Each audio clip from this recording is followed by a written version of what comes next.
안녕하십니까. CJB 모닝와이드 화요일 아침에 인사드립니다. 보통 식중독은 여름에 발생하기 쉽다고 알고 있는데요. 여름 못지않게 가을에도 위험하다고 합니다. 살모넬라균에 의한 식중독 19건 중 8건이 가을에 집중된다고 하네요. 네, 아침 저녁은 쌀쌀하지만 낮에는 뜨거운 해가 내리쬐면서 일교차가 큰 것이 식중독의 원인으로 꼽히는데요. 네. 선선한 가을에도 조리된 음식은 반드시 냉장 보관해야 한다는 것 잊지 마셔야겠습니다. 네, 그럼 화요일 모닝와이드는 뉴스로 출발합니다.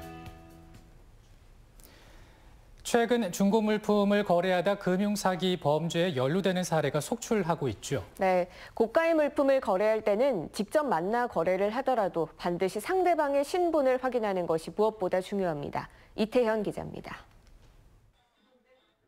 중고거래 사이트를 통해 만난 A씨와 B씨가 금반지와 금팔찌를 감정받기 위해 금은방으로 들어옵니다. 감정 뒤 A씨는 B씨로부터 590만 원을 송금받고 물건을 넘겼습니다. 그러나 2시간 뒤 계좌가 정지돼 판매 대금을 출금할 수 없었습니다.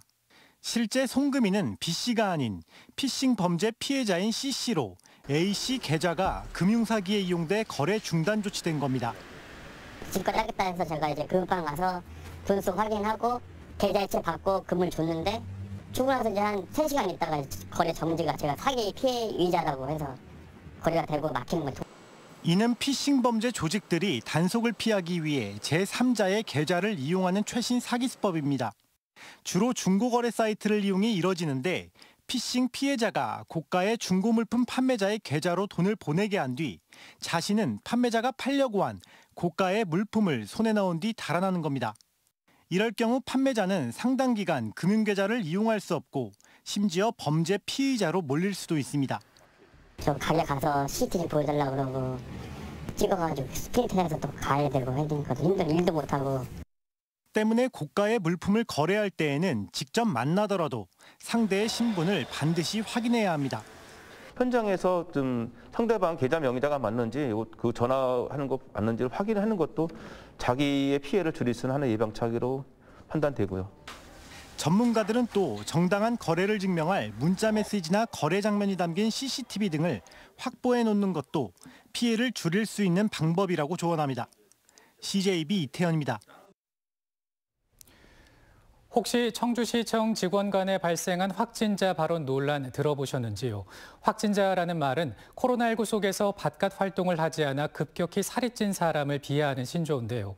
전국적인 이슈가 된 청주시청 확진자 모욕 사건은 상대방의 인격과 성적 수치심에 대해 더 엄격해진 사회적 분위기를 환기시켜주고 있습니다. 조영관 기자입니다. 다른 부서 여직원을 확진자라고 불렀다가 고수돼 승진해서 탈락하고 보직 해임될 처지에 놓인 청주시청 A팀장이 법원의 두 번째 판단을 받기로 했습니다. 앞서 형사재판에서 벌금 100만 원형을 확정받은 A팀장은 이번 견책 처분을 취소해달라는 행정소송에서도 최종 패소하면 팀장 보직이 박탈됩니다. 모욕을 당했다며 고소장을 낸 여직원 B씨도 지난 6월 10년간 다닌 청주시청을 떠났습니다. 계약직이었던 B씨는 재계약 심사에서 최종 면접까지 갔지만 불합격 처리됐습니다. 한 명은 승진해서 탈락하고 또 한 명은 10년간 다닌 직장을 잃은 겁니다. 전국적 이슈가 된 청주시청 확진자 사건은 개인의 명예와 인격, 성적 수치심을 더욱 엄격한 잣대로 바라보는 사회적 분위기를 환기시켜주고 있습니다. 갈수록 우리 사회가 어떤 인격을 중시하고 프라이버시를 중시하고 명예 감정을 중시하는 어떤 그런 분위기로 갈 수밖에 없기 때문에 그러면은 이 죄를 판단하는 기준도 갈수록 엄격해질 수밖에 없겠죠. 다만 법조계 일각에서는 법원의 판단이 피해자의 주관적인 감정에 의존해 내려지는 경향이 있어 보완이 필요하다는 의견도 있습니다. 실제로 이번 확진자 모욕 사건에서도 경찰과 국민참여재판단은 모욕죄가 성립되지 않는다고 판단했습니다. CJB 조윤광입니다. 지난주 코로나19에 감염된 산모가 의료진의 적절한 대처로 자연분만에 성공했습니다. 위드 코로나를 앞두고 이런 산모 감염자에 대한 체계적인 분만 매뉴얼도 다시 손봐야 합니다. 홍우표 기자입니다.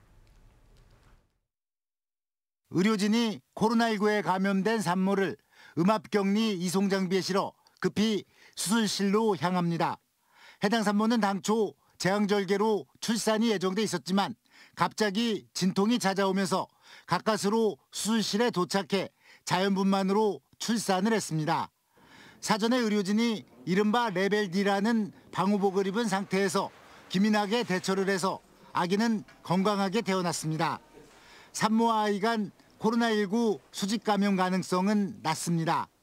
대부분 감염되는 경우는 출산하고 나서 산모라든지 아니면 아이를 돌보는 사람들로부터 전파되는 경우가 제일 흔하다고 돼 있어서 미국 같은 경우는 이제 출산하고 나서 엄마가 마스크를 잘 쓰고 있으면 엄마랑 이제 같은 병실에 있는 것도 크게 문제 삼지는 않고 있거든요. 위드 코로나를 앞두고 코로나19에 감염된 산모 출산을 어떻게 대처할 것인가에 대한 방역 당국과 의료계의 고민이 필요한 시점이 됐습니다. 이 산모의 경우 코로나19 전담병원인 충북대병원이 출산 책임을 기꺼이 떠맡았지만 일부 병원에서 기피 현상이 벌어지고 있는 것도 사실이기 때문입니다. 무조건 음압병실을 고집할 필요가 있느냐도 추가적인 논의가 있어야 합니다. 코로나19에 감염됐다고 산모에게 제왕절개를 강요하는 것도 의료 편의주의적이라는 지적입니다. 무엇보다 코로나19에 대한 과도한 공포는 위드 코로나의 적이기 때문입니다. 위드 코로나에서는 감염자 수의 절대적인 증가를 피할 수 없습니다. 산모 감염자의 출산 대책을 체계적으로 가다듬어야 되는 이유입니다. CJB 홍우표입니다. K뷰티 발상지 청주 오송에서 지난 19일 개막한 2021 화장품 뷰티 산업 엑스포가 닷새간의 일정을 성공리에 마무리 지었습니다. 코로나19라는 어려움 속에서도 참여 기업과 소비자 모두에게 호평을 받았습니다. 구준혜 기자입니다. 2021 화장품 뷰티 산업 엑스포는 방역과 행사 효과 극대화를 위해 온 오프라인 병행 방식으로 열렸습니다. 보톡스와 화장품 만들기 등 뷰티 체험관이 2년 만에 현장 관람객을 맞았습니다. 65개 업체가 참가한 마켓관은 행사 내내 북적이며 최고 인기 코너임을 재확인했습니다. 우리 소비자한테는 딱 저렴하고 품질도 괜찮고 저는 만족해요. 온라인상에 실감나게 구현한 기업관과 제품 홍보관에도 관람객들의 발길이 줄을 이었습니다. 닷새 동안 당초 목표보다 많은 62만 6천여 명이 온라인과 오프라인 행사장을 찾았습니다. 화상 수출 상담회에는 국내 201개 기업과 33개 나라 422명의 해외 바이어가 참가했습니다. 수출 상담과 계약, 현장 샘플 계약 등 모든 면에서 지난해 실적을 넘어서는 성과를 거뒀습니다. 저희가 바이어분들한테 저희 회사나 저희 제품을 충분하게 설명할 수 있는 아주 좋은 기회가 되었습니다. 처음 도입한 라이브 커머스와 뷰티 강의인 이컨퍼런스는 편리한 접근성과 다시 보기 기능으로 호응을 얻었습니다. 충청북도는 앞으로 오프라인 행사를 중심으로 하되 그간 쌓은 온라인의 노하우와 장점을 살려나갈 계획입니다. 어떤 식의 엑스포든 저희는 이어갈 수 있는 어떤 기술과 노하우를 축적했다고 생각을 합니다. 오송 컨벤션이 완공되는 2023년 이후에는 세계 최고의 화장품 뷰티 엑스포를 우리 오송에서 치러갈 수 있는 그런 잠재력을 저희가 갖췄다. 코로나19의 어려움 속에서도 2년 연속 성공리에 열린 오송 화장품 뷰티 산업 엑스포가 변화와 발전이라는 또 다른 성과를 거뒀습니다. CJB 구준혜입니다. 정부의 위드 코로나 정책에 따라 오는 12월 청주공항 국제선 운항이 재개될 전망입니다. 국토교통부는 코로나19로 1년 반 동안 중단된 지방공항의 국제선 운항을 예방접종 완료자와 격리 면제서 소지자를 대상으로 단계적으로 재개할 방침입니다. 우선 다음 달 김해공항 국제선이 확대 운영되고 12월부터 청주, 대구, 무안공항에서 국제선 운항이 재개될 예정입니다. 청주시와 옛 청원군이 통합된 뒤 7년여간 청주시의 인구가 2.3% 증가한 것으로 나타났습니다. 지난달 기준 청주시 인구는 86만 799명으로 2014년 통합 청주시 출범 당시 84만 1,069명보다 19,730명, 2.3% 늘었습니다. 구별로는 4개 구 가운데 유일하게 서원구 인구가 14% 감소했으며 청주시는 2030년대 초 인구가 정점을 찍은 뒤 감소할 것으로 내다봤습니다. 지난 5월 청주에서 성범죄 피해 조사를 받던 여중생 2명이 극단적 선택을 한 사건과 관련해 피해 여학생 중 1명인 A양의 유족 측이 법원에 피고인인 B양 계부에 대한 신상 정보 공개를 요구했습니다. 유족 측은 피고인의 얼굴이 공개되면 추가 성범죄 피해 제보가 있을 수 있다며 재판부에 피고인 신상 정보 공개 신청서를 접수했습니다. 또 현재 비공개로 진행되는 재판도 공개 재판으로 전환해 줄 것을 요청했습니다.